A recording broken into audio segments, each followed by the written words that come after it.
Hello guys, in this video I'm gonna teach you how to set grade by percentage in Excel. I already created a sample Excel sheet and I have the criteria for setting grading system.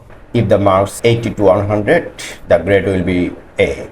If the marks 60 to 79, the grade will be B, and so on. So to set the grade by the percentage, we need to add if conditional formula. I already have the formula. I am going to paste this formula in this field. I am selecting this field and paste my formula.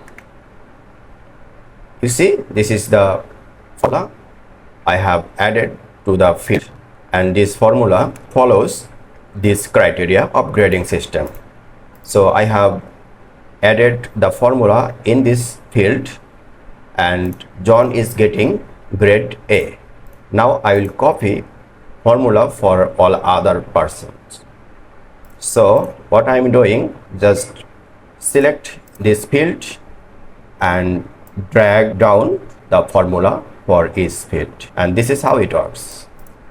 Danny is failed, Alex grade B, Nick grade C, Mike grade A, and John grade A.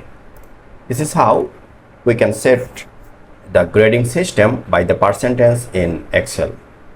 If you find this video helpful, please subscribe my channel.